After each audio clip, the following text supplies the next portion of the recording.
والنجم إذا غوى عبده ورسوله صلى الله عليه وسلم يا أيها الذين آمنوا اتقوا الله حق تقاته ولا تموتن إلا وأنتم مسلمون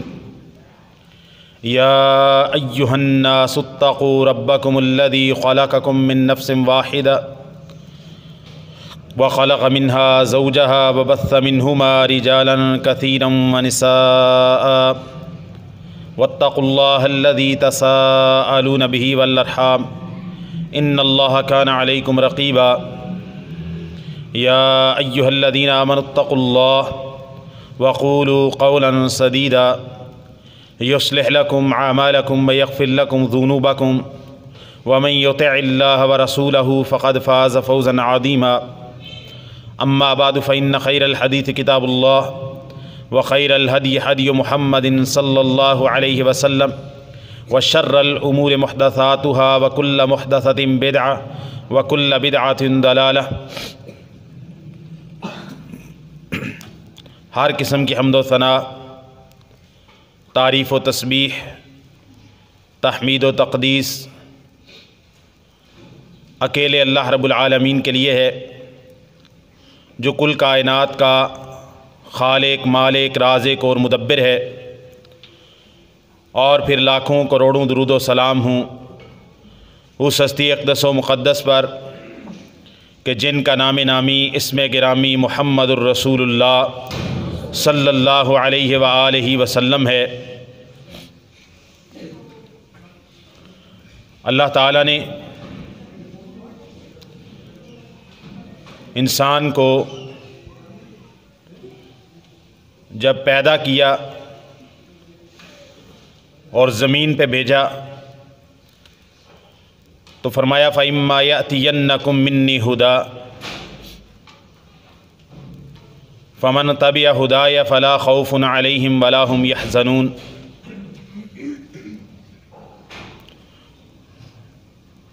کہ تمہارے پاس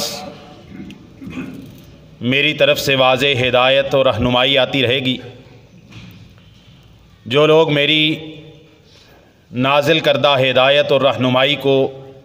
اپنائیں گے، اس پر عمل پیرا ہوں گے، نہ انہیں کوئی ڈر ہوگا، نہ خوف ہوگا اور نہ کوئی غم ہوگا۔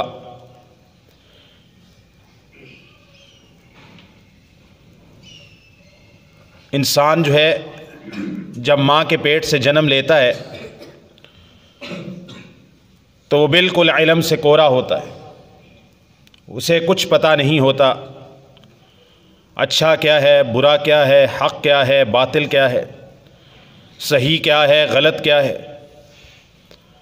ہاں، اس کی فطرت کے اندر اللہ تعالیٰ نے کلمہ اسلام رکھا ہوتا ہے، اس کی نیچر کے اندر،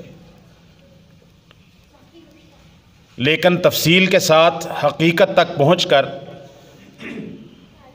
وہ اسی صورت میں حق اور باطل کا فیصلہ کر سکتا ہے جب اس کے پاس علم موجود ہو،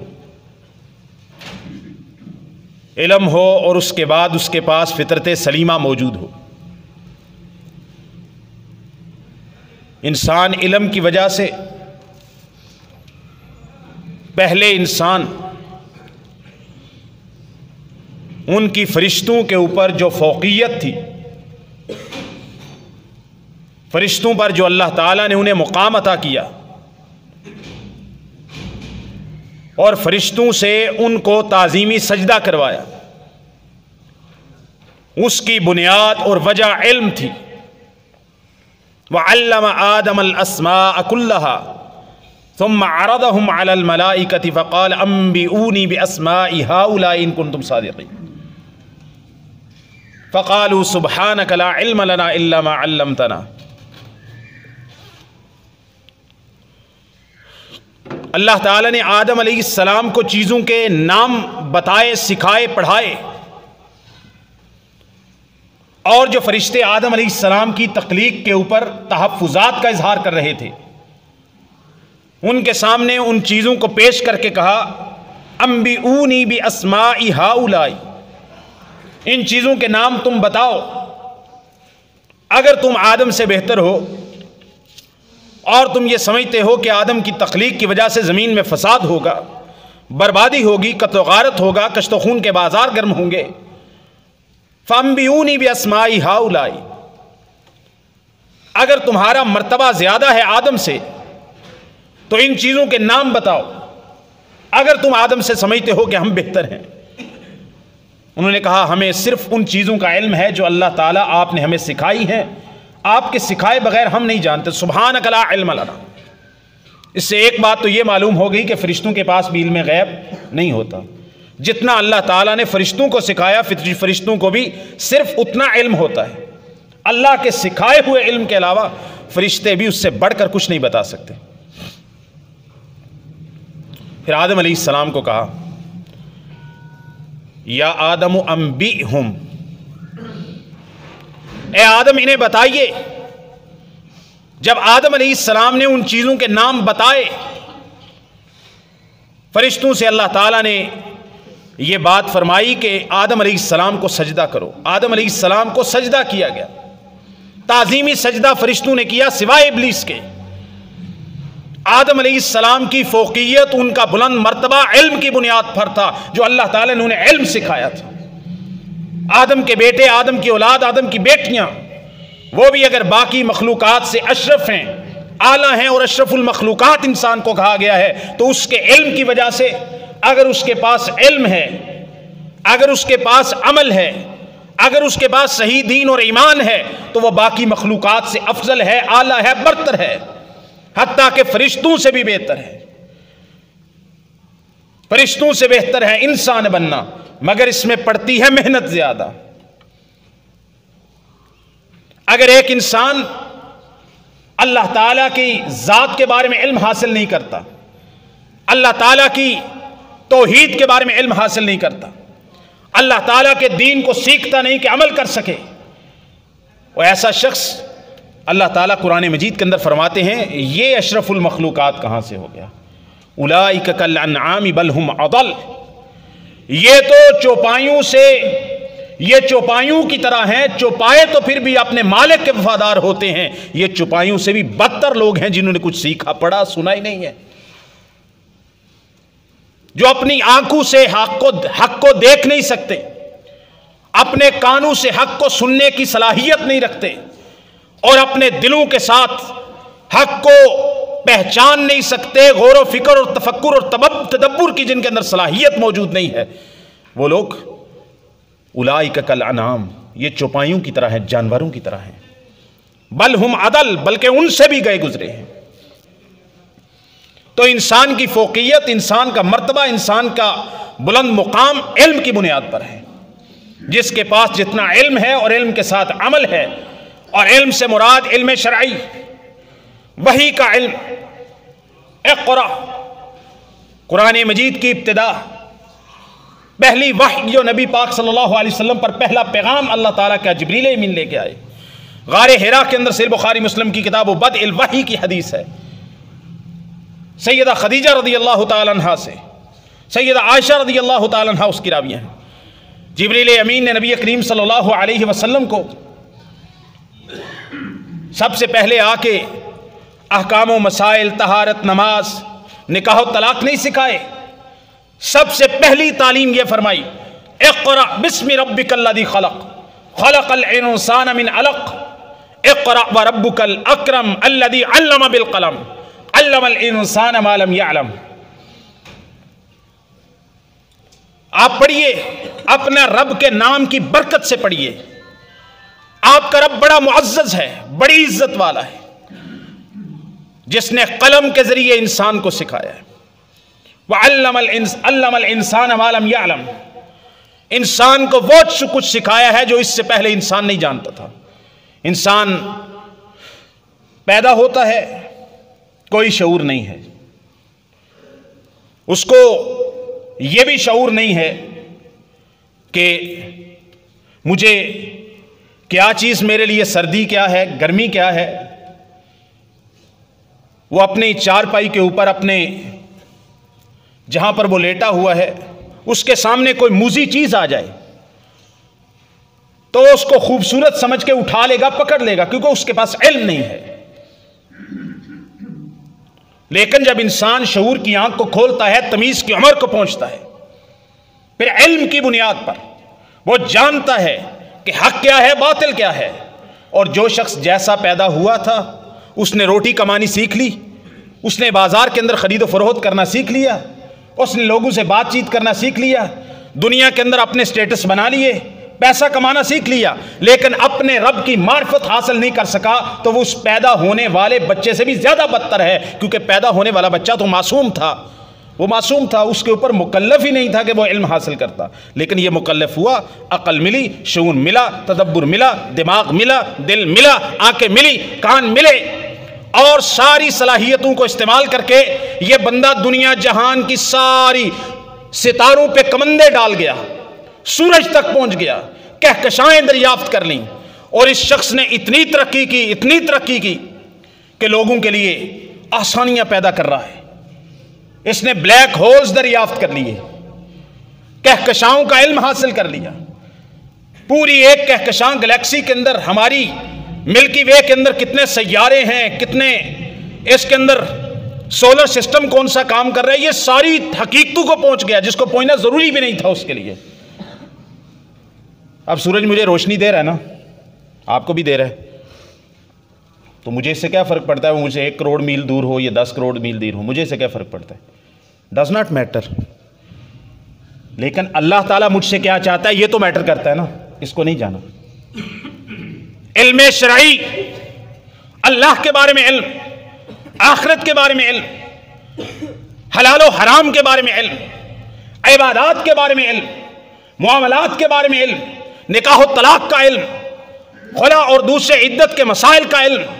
جنائز کا علم، وصایا کا علم، فرائض کا علم، وراثت کا علم، توحید کا علم، عبادات کا، نماز کا، روزے کا، زکوٰۃ کا، حج کا، یہ سارے مسائل سیکھنا جتنا جس بندے پہ لازم ہے اور جتنی اس کی صلاحیت ہے اس کے مطابق۔ طلب العلم فریضۃ علی کل مسلم، ہر مسلمان پر علم حاصل کرنا ضروری ہے۔ اور مسلمان آج ایک سکرین ہاتھ میں پکڑ کے، اسمارٹ فون پکڑ کے دنیا جہان کی چیزیں سیکھ رہا ہے، نہیں سیکھ رہا تو وہ قرآن کا علم حاصل نہیں کر رہا، وہ نبی پاک کی حدیث سے بے رغبتی اختیار کر رہا ہے، سب کچھ کر رہا ہے، بڑی بڑی ریسرچ اس کے پاس آ چکی ہے۔ یہ نہیں کہ اس کے پاس وقت نہیں ہے، یہ نہیں کہ اس کے پاس وقت نہیں ہے، وقت بھی ہے، صلاحیت بھی ہے، وسائل بھی ہیں، سب کچھ ہے، لیکن ہے تو دل کے اندر اللہ تعالیٰ اور اپنے رسول کے احکامات کو جاننے کی تڑپ موجود نہیں ہے۔ اس نے یہ سمجھ لیا ہے کہ علم حاصل کرنا مدرسہ کے اندر یا کسی یونیورسٹی کے اندر یا مدینہ یونیورسٹی میں جانے والے یا کسی مدرسے اور جامعہ کے اندر پڑھنے والے چند ہزار اور لاکھ طلبہ اور طالبات کا کام ہے، میرا کام یہ نہیں ہے۔ اللہ تعالیٰ قرآن مجید کے اندر فرماتے ہیں، اتنا بڑا اعزاز اہل علم کا، اتنا بڑا اعزاز اہل علم کا، اللہ تعالیٰ نے اپنی وحدانیت کی گواہی کے لیے کہ اللہ ایک ہے، اللہ کے علاوہ کوئی معبود برحق نہیں ہے، اس بات پر اللہ تعالیٰ نے اپنی گواہی کے ساتھ 2 مخلوقات کی، 2 افراد کی، 2 طرح کے لوگوں کی اللہ تعالیٰ نے گواہی ڈالی ہے۔ پہلے اپنی گواہی کہ اللہ گواہی دیتا ہے کہ میرے علاوہ کوئی معبود برحق نہیں ہے، اللہ نے اپنی گواہی دی ہے۔ اپنی گواہی کے ساتھ اللہ تعالیٰ نے 2 گواہیاں اور شامل کی ہیں کہ میری وحدانیت، میرے اکیلے ایک رب ہونے اور خالق، مالک، رازق، مدبر ہونے پر اور اکیلے معبود برحق ہونے پر اللہ کی گواہی ہے، اللہ کے ساتھ 2 اور لوگوں کی گواہی ہے۔ سورہ آل عمران کی آیت نمبر 18 ہے، اللہ تعالیٰ فرماتے ہیں، شہد اللہ انہ لا الہ الا ہو والملائکۃ واولو العلم قائما بالقسط۔ اللہ اس بات کی گواہی دیتا ہے، شہادت دیتا ہے اللہ تعالیٰ کہ اس کے علاوہ کوئی عبادت کے لائق اور معبود نہیں ہے، الا ہو، اس کے سوا کوئی نہیں ہے معبود برحق۔ یہ گواہی اللہ تعالیٰ دیتے ہیں۔ اللہ کی گواہی کافی نہیں ہے، اللہ تعالیٰ لوگوں کو بتاتے ہیں کہ اس بات پر صرف اللہ میں ہی گواہی نہیں دے رہا، والملائکۃ واولو العلم قائما بالقسط، اللہ کی وحدانیت پر اللہ تعالیٰ اپنے اکیلے الہ ہونے پر اپنی گواہی کے ساتھ اللہ فرماتے ہیں، اور اس پر فرشتے بھی گواہی دیتے ہیں اور علماء بھی اور علم والے اہل علم بھی اس بات پہ گواہی دیتے ہیں۔ امام ابن کثیر تفسیر ابن کثیر کے اندر کہتے ہیں ہذہ خصوصیت للعلماء لاقتران شہادتہم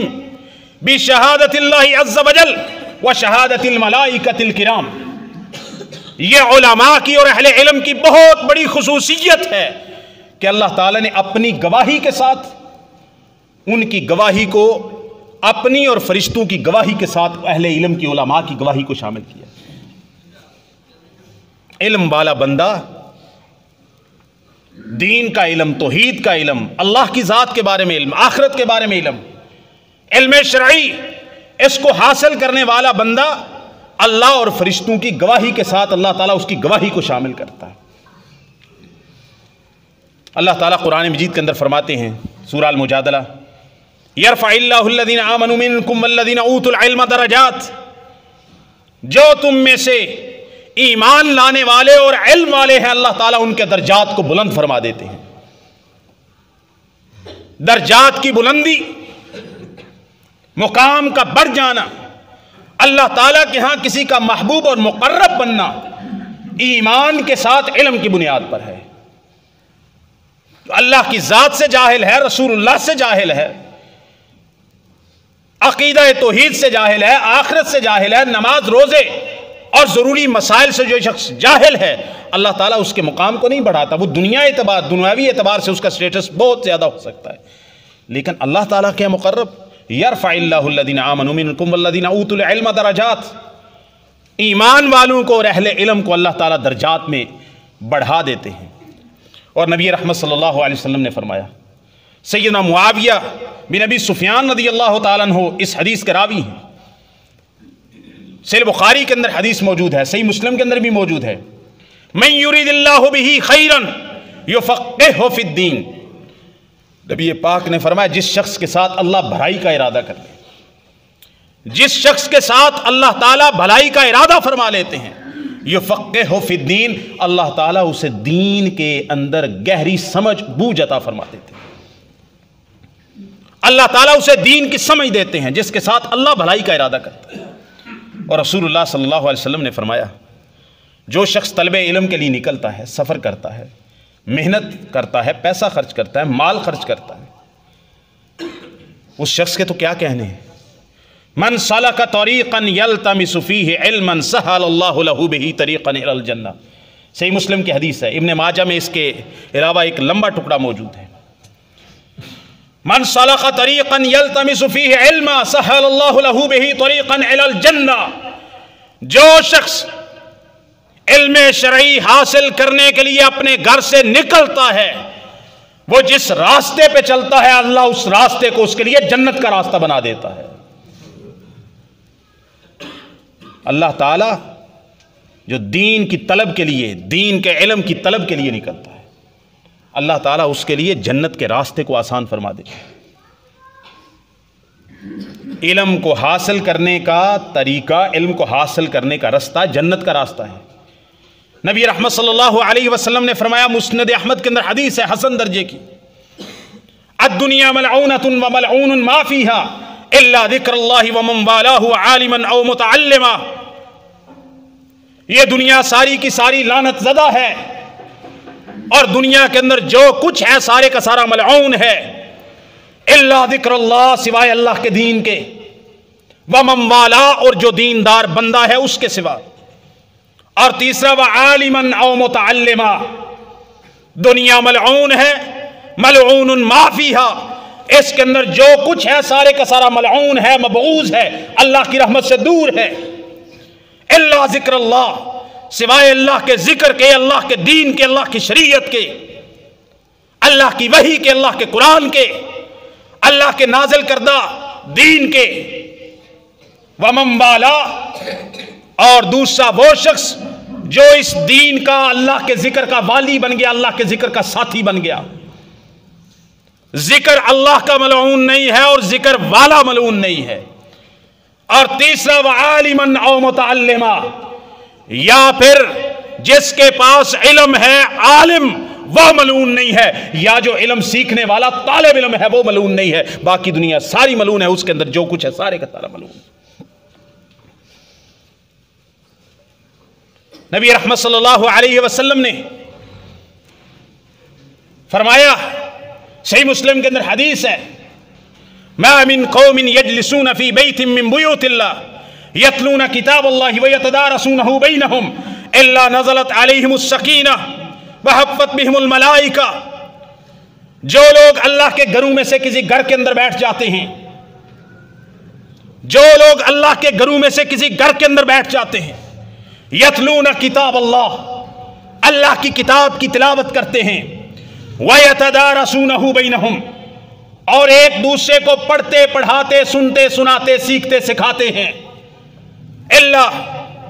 نزلت علیہم الرحمہ، نزلت علیہم السکینہ، ان پر اللہ تعالیٰ سکینت، طمانینت اور ہر طرح کے سکون، چین اور راحت کو اتار دیتے ہیں۔ وغشیتہم الرحمہ، اللہ کی رحمت ان کو ڈھانپ لیتے ہیں، اپنے گھیرے کے اندر اللہ تعالیٰ کی رحمت انہیں لے لیتی ہے۔ وحفت بہم الملائکہ، اللہ کے گھروں میں بیٹھ کے قرآن مجید کی تلاوت کرنے والے، پڑھنے والے، پڑھانے والے، سیکھنے والے، سکھانے والے، ان پر سکینت کا نزول ہوتا ہے، اللہ کی رحمت انہیں گھیر لیتی ہے۔ یہی پہ بس نہیں ہے، ان کے ساتھی، ان کے ہم جماعت، ان کے ہم مصاحب، ان کے ہم مسجد، ہم مکتب کون لوگ ہوتے ہیں؟ وحفت بہم الملائکہ، فرشتے ان کے پاس پرے باندھ کے جماعت در جماعت بیٹھ جاتے ہیں۔ وحفت بہم الملائکہ، فرشتے ان کو، ان کی مجلسوں کو گھیر لیتے ہیں، ان کی مجلسوں کے پاس فرشتے آ کے بیٹھتے ہیں۔ چوتھی فضیلت، وَذَكَرَهُمُ اللَّهُ فِي مَنْ عِنْدَهُ، صحیح مسلم کی حدیث پڑھ رہا ہوں، کہانی نہیں کرا رہا۔ وَذَكَرَهُمُ اللَّهُ فِي مَنْ عِنْدَهُ، اور وہ لوگ جو اللہ کے گھروں میں بیٹھ کے قرآن پڑھتے ہیں، پڑھاتے ہیں، سنتے ہیں، سناتے ہیں، سیکھتے ہیں، سکھاتے ہیں قرآن مجید کو، ایک تو ان پہ سکینت کا نزول ہوتا ہے، اللہ کی رحمت اترتی ہے، فرشتے ان کے پاس آ کے ان کی صفوں پہ بیٹھتے ہیں۔ چوتھی سب سے بڑی فضیلت، وَذَكَرَهُمُ اللَّهُ فِي مَنْ عِنْدَهُ، دنیا میں کوئی ان کو یاد رکھے نہ رکھے، دنیا میں کوئی ان کو حقیر جانے، کمتر جانے، ان کی توہین کرے، ان کی اہانت کرے، ان کے بارے میں بغض بولے، لوگوں کو متنفر کرے، کوئی فرق نہیں پڑتا۔ وَذَكَرَهُمُ اللَّهُ فِي مَنْ عِنْدَهُ، اللہ تعالیٰ اپنے مقرب مالا الاعلیٰ کے اندر ان بندوں کا ذکر فرماتے ہیں۔ ہمیں کسی ڈگری کی ضرورت نہیں ہے، کسی اپریسیشن کی ضرورت نہیں ہے، ہمیں کسی کے سائے اور کسی کے ہاتھ کی ضرورت نہیں ہے۔ اگر ہم اللہ تعالیٰ کے دین کے لیے خالص ہیں، اگر ہمارا مشن اور مقصد اللہ تعالیٰ کے دین کو سیکھنا، سکھانا اور اس پر عمل کرنا ہے، اگر ہمارا مقصد اللہ کے نبی کی وراثت کا سنبھالنا ہے کہ ہم اللہ کے نبی کی اور انبیاء کی اور صحابہ کی اور تابعین کی اور اہل بیت کی وراثت کو سنبھالنے والے ہیں، تو ہمیں اس بات کا کوئی فکر نہیں ہے کہ کوئی ہمارے بارے میں کیا رائے رکھتا ہے۔ ہاں، ہمیں یہ فکر ہے کہ اللہ تعالیٰ کی ہمارے بارے میں کیا رائے ہے۔ وَذَكَرَهُمُ اللَّهُ فِي مَنْ عِنْدَهُ، ان کا ذکر اللہ تعالیٰ اپنے پاس کرتے ہیں، اپنے پاس کرتے ہیں۔ میں اس کی مثال دیا کرتا ہوں سمجھانے کے لیے۔ وہ شخص آئے، بہت بڑا بندہ، چلو بل گیٹس کی مثال لے لیتے ہیں نا، بڑا مسیحا بنا پھرتا ہے، بدماش آدمی ہے، لیکن لوگوں کے لیے مسیحا بنا ہوا ہے۔ تو کوئی بندہ ادھر سے گئے، ایک ہماری بیٹی، پاکستان کی بیٹی فوت ہو گئی، اللہ تعالیٰ اس کو جنت نصیب کرے، عرفہ کریم، بل گیٹس کے ساتھ اس کی ملاقات ہوئی تھی، بل گیٹس نے اس کی بڑی تعریف کی تھی، اور وہ لڑکی ماشاءاللہ بڑی ذہین تھی، اللہ تعالیٰ اس کی مغفرت فرمائے، معصوم بچپن کے اندر، لڑکپن کے اندر ہی دنیا سے چلی گئی۔ بل گیٹ نے اس کی بڑی اپریسیشن کی، بڑی ذہین لڑکی ہے، سافٹ ویئر کی کم ترین سافٹ ویئر کی انجینئر، اور اس طرح کتنا بڑا اعزاز سمجھتے ہیں. بل گیٹس نے اس کا نام لیا، اس کو پاس بٹھایا، اس کے ساتھ ہینڈ شیک کیا ہے، اس کو کوئی گفٹ دیا ہے، اس کے ساتھ کوئی تبادلہ خیال کیا. کتنی بڑی بات ہوتی ہے. عمران خان صاحب ہاتھ کے ساتھ ہاتھ میں لا لیں، بندہ ہفتہ ہاتھ ہی نہ دھوئے، خان صاحب نے ہاتھ لگایا نا. اپنے لیڈروں کے لیے ادھر ادھر دنیا میں یہ مثال دے رہا ہوں انسان کی سائیکی کیا ہے. اتنے بڑے آدمی کے ساتھ ملے، سیلفیاں لے رہے ہیں. آئے ہائے ہائے ہائے، بات سمجھ ہی نہیں آئی. اور بندہ مومن کے دماغ میں یہ بات آئی نہیں ہے. اللہ تعالیٰ فرما رہے ہیں جو میرے قرآن کو مسجد میں بیٹھ کے پڑھتا ہے، پڑھاتا ہے، سیکھتا ہے، سکھاتا ہے، میں ان کا تذکرہ اپنے مالا الاعلیٰ میں کرتا ہوں کہ فلاں کا بیٹا فلاں بن فلاں فلاں مسجد میں کے اندر بیٹھ کے میرے قرآن کی تلاوت کر رہا ہے. بل گیٹس کی بات کرتے ہیں، اللہ ذکر کرتا ہے ان کا، اللہ نام لیتا ہے ان کا. اسی پہ بات یاد آ گئی. ابی ابن کعب، صحیح مسلم کی حدیث ہے، نبی پاک صلی اللہ علیہ وسلم کے پاس آئے. یہ 3-4 صحابہ میں سے جن کا نام لے کے نبی پاک نے فرمایا ان سے قرآن سیکھو. عبداللہ ابن مسعود ہیں، ابی بن کعب ہیں، تمیم داری ہیں، زید ابن ثابت ہیں جنہوں نے قرآن مجید کو جمع کیا سیدنا ابو بکر کے دور کے اندر. ابی ابن کعب سے نبی پاک صلی اللہ علیہ وسلم فرماتے ہیں ابی اقرا علیہ، ابی مجھ پر قرآن مجید کو پڑھو، قرآن مجید کی تلاوت کر کے مجھے سناؤ. سیدنا ابی ابن کعب کہتے ہیں یا رسول اللہ اقرأ علیک و علیک انزل، یا رسول اللہ میری یہ جرت، میرا یہ مقام کہ میں آپ کے سامنے قرآن پڑھ کے آپ کو سناؤں، جبکہ قرآن تو آپ پہ نازل ہوا ہے، صاحب قرآن اور قرآن کی زبان تو آپ ہیں، میں کیسے آپ کے سامنے پڑھوں. رسول اللہ صلی اللہ علیہ وسلم نے فرمایا امرنی ربی، میرے رب نے مجھے حکم دیا ہے، جبریل آئے ہیں، انہوں نے آ کے پیغام دیا ہے کہ اپنے اس صحابی ابی ابن کعب کی زبان سے میں ہمارے پیارے محبوب اس صحابی کو کہیے کہ آپ کو قرآن پڑھ کے سنائے. صحیح مسلم کی حدیث پر ابی ابن کعب کہتے ہیں میں ڈر گیا، دل میں لرزا. اللہ، اب بندے کے اندر لالچ ہوتی ہے نا، بندہ تصدیق کرنا چاہتا ہے. یہ رسول اللہ صلی اللہ علیہ وسلم کی بات پہ کوئی شک تو نہیں تھا کہ جبریل آیا، اللہ نے مجھے حکم دیا ہے. ابی ابن کعب کی لالچ اور ہرس نہیں گئی. کہتے ہیں اللہ سمانی، اللہ سمانی، یا رسول اللہ کیا اللہ نے میرا نام لے کے کہا ہے کہ ابی ابن کعب سے قرآن سنے؟ اللہ سمانی، آپ کہہ رہے ہیں کہ اللہ نے حکم دیا ہے، اور بھی صحابہ ہیں اور بھی مجھ سے قرآن پڑھنے والے ہیں، یا رسول اللہ مجھے یہ بتائیں واقعی اللہ نے میرا نام لے کے کہا ہے، نام لے کے جبریل کو کہا ہے کہ نبی پاک کو کہیں کہ اس صحابی سے قرآن سن؟ کہا ہاں اللہ سما کا، ہاں نعم ابی اللہ نے تیرا نام لے کے کہا ہے، نام لے کے کہا ہے. یہ فضیلت ہے. اس حدیث کے ساتھ جوڑ رہا ہوں کہ جو قرآن پڑھتے ہیں یہاں بیٹھ کے ان کا نام اللہ لیتا ہے، ذاکرہم اللہ فی من عنده. ابی ابن کعب کی تو آ گئی نا بات، ان کا نام لے کے کہا، صرف پڑھ نہیں رہے بلکہ کہا آپ میرے نبی کو پڑھ کے بھی سناؤ. سبحان اللہ. تو نبی رحمت صلی اللہ علیہ وسلم نے علم کے فضیلت کے حوالے سے بہت سارے فرامین ہمارے سامنے رکھے ہیں. سب سے پہلی بات یہ ہے کہ رسول اللہ صلی اللہ علیہ وسلم نے خطبہ حجۃ الوداع میں تمام خطبہ سننے والوں کی یہ ذمہ داری لگائی تھی، لِيُبَلِّغِ الشَّاهِدُ الْغَائِبَ، جو یہاں موجود ہے وہ اس کو جا کے بات پہنچا دے جو یہاں موجود نہیں ہے. علم کو آگے پہنچانا چاہیے، علم کو آگے پھیلانا چاہیے، علم کو روک کے اپنے سینے کے اندر بند نہیں کرنا چاہیے. نبی رحمت صلی اللہ علیہ وسلم نے 3 باتیں فرمائی. جب بندہ مر جاتا ہے، جب بندہ مر جاتا ہے، صحیح بخاری مسلم کی حدیث ہے، یہ جو متن نقل کر رہا ہوں صحیح مسلم سے ہے، اذا مات الانسان انقطع عنه عمله الا من 3 من صدقة جاریة او ولد صالح يدعو له او علم ينتفع به. جب بندہ مر جاتا ہے، دنیا سے چلا جاتا ہے، روح اور جسم کا رشتہ کٹ جاتا ہے، سارے اعمال جو دنیا کے اندر کر کے گیا تھا، اچھے تھے تب بھی رک گئے اور برے تھے تب بھی رک گئے. تمام اعمال کا رشتہ قبر میں جانے کے بعد کٹ گیا، ختم ہو گیا. الا من 3، سوائے 3 اعمال کے کہ مرنے کے بعد بھی ان کا اجر ختم نہیں ہوتا. نیک اعمال 3، صدقہ جاریہ جو اس کے مرنے کے بعد بھی لوگوں کو فائدہ دیتا رہے، اور علم ينتفع بہ، یا ایسا علم، شرعی علم،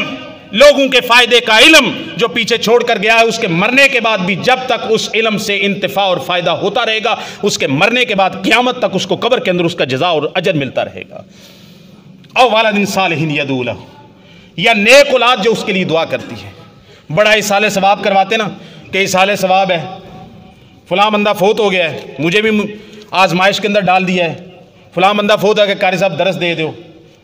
میں جمعہ نہیں پڑھ دے تو یہ درس پیچھے رہ گیا، درس دے دیں، کل کر لیں، ساتہ کر لیں، ختم کر لیں۔ قاری صاحب مدرسے دے بچے بھیجو، کی کرنا ہے؟ قرآن پاک پڑھنا ہے۔ یہ مسجد بہ کے پڑھ لیں، تھوڑے گھر پڑھنا ضروری ہے، وہ تو زیادہ ثواب لبے تھا۔ نہیں ساڑھے گھر بھیجو، یسرا یاسین پڑھنی ہے۔ پہلے بندہ مارن واسطے قرآن پڑھا نے، تو پھر جو مر جاتا وہ بخشوان واسطے پڑھا نے۔ گل سمجھ آئی جی؟ سورہ یاسین کیوں پڑھی دیے؟ وہ بندہ مردہ نہیں پیا تے مر جائے، جلدی مر جائے، جان چھڑ جائے، بڑے تنگ پہ ہیں تو لہذا تے اے جڑا قتل سورہ یاسین دے ذریعے کرایا جاتا ہے، اللہ تعالیٰ منہ معاف کرے، سمجھانا واسطے گل پہ کرنا، وہ اے مدرسے دے حافظاں کو کرایا جاتا ہے۔ آپ نہیں، تو پڑھنا، تیرے ابا جی نے تو جلدی مارنا چاہنا ہے، سانوں کو بھی پسانا ہے۔ کل نو تو آکھیں گا اے قاری صاحب نے بڑی طرزاں لا کے بڑے لہجے نال تے شیخ سدیس دے لہجے تے قرآن پڑھیا ہے، تے میرے ابا جی جڑے نے وہ جلدی جلدی چلے گئے سی۔ اقرأوا علی موتاکم سورۃ یاسین، روایت ضعیف، ثبوت ہی نہیں ہے، لیکن پڑھا رہے ہیں۔ بات کیا سمجھانا چاہ رہا ہوں کہ نہ مردے مارنے کے لیے قرآن پڑھاؤ، نہ مردے مارنے کے بعد بخشوانے کے لیے قرآن پڑھاؤ، اپنی اولاد کو دین کی تعلیم دو۔ نبی پاک نے فرمایا، صحیح بخاری مسلم کی حدیث ہے، جب بندہ دنیا سے چلا جاتا ہے، ایک علم جو چھوڑ کے گیا وہ فائدہ دیتا ہے، یا اپنے ہاتھ کا کیا ہوا صدقہ فائدہ دیتا ہے۔ کسی قاری صاحب سے اصالہ ثواب کرانے کی، قرآن پڑھانے کی، سورہ یاسین پڑھانے کی ضرورت نہیں ہے۔ تیرا بچہ ہے، تو اس کو نیکی پہ تبلیغ اور تعلیم دے کے گیا، تربیت کر کے گیا، تیرا وہ بچہ ہاتھ اٹھا کے دعا کرتا ہے، اللہ تعالیٰ قبر کے اندر تیرے درجات کو بلند فرما دیتا ہے۔ یہ ہے اصالہ ثواب۔ نبی کریم صلی اللہ علیہ وسلم نے فرمایا، میرے بھائیو، آج دنیا کے اندر سب سے جو بڑا فتنہ ہے، بات کو سمجھے میں نے اس موضوع کا انتخاب کیوں کیا آج، سب سے بڑا فتنہ اس وقت جہالت ہے،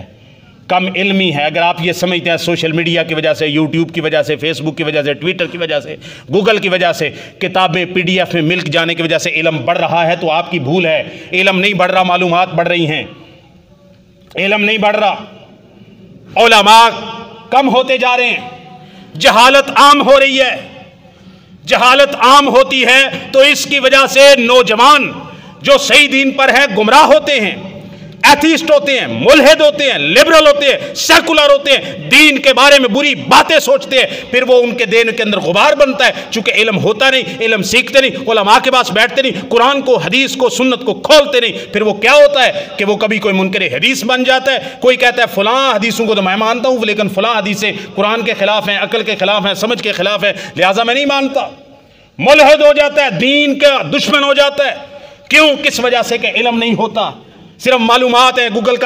کر کے صرف علم حاصل نہیں کیا جا سکتا، صرف یوٹیوب سے علم حاصل نہیں کیا جا سکتا۔ نبی پاک صلی اللہ علیہ وسلم نے فرمایا، صحیح بخاری مسلم کے اندر حدیث ہے، ان اللہ لا يقبض العلم انتزاعا ينتزعه من العباد ولكن يقبض العلم بقبض العلماء حتى اذا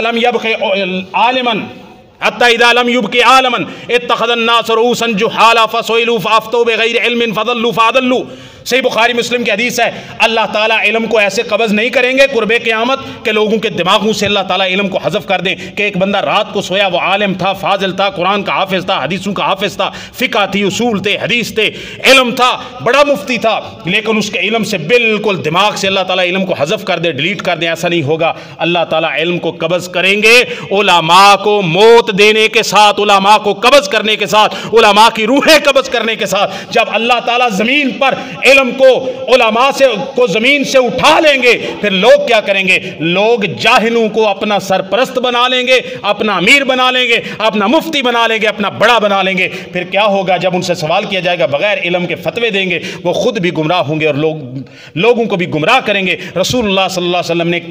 قرب قیامت کی یہ نشانیاں بتائی ہیں، ان یقل العلم ویظہر الجہل، یہ صحیح بخاری مسلم کی حدیث ہے۔ قیامت کی یہ نشانی ہے کہ علم شرعی، دین کا علم کم ہو جائے گا، جہالت عام ہو جائے گی۔ میرے بھائیوں، علم حاصل کریں۔ علم حاصل کرنے کے لیے صرف ہر بندے کے لیے ضروری نہیں کہ وہ مدرسہ کے اندر داخلہ لے، وہ نحو پڑھے، صرف پڑھے، منطق پڑھے، بلاغت پڑھے، اصول حدیث پڑھے، اصول تفسیر پڑھے، لیکن جتنا اس کو اللہ کے بارے میں معرفت حاصل کرنی ہے تو اس کے بارے میں یہ جمعے کا جو خطبہ ہوتا ہے، یہ علم دین کا اگر صحیح طرح سے خطیب آپ کی تربیت کر رہا ہو اور آپ کے ساتھ انصاف کر رہا ہو، محنت کر کے آ رہا ہو، تو یہ جمعے کا خطبہ ہفتہ روز یہ علم کی بہت بڑی کلاس ہوتی ہے۔ اگر ہم سمجھنے کی کوشش کریں تو علم دین کو سیکھیں، اس کے لیے شوق پیدا کریں، قرآن کو پڑھیں، قرآن کو پڑھائیں، قرآن کو سیکھیں۔ اللہ تعالی ہمیں علم نافع سے نوازے اور اللہ تعالی ہمیں جہالت سے پناہ عطا فرمائے۔ النجم اذا غوا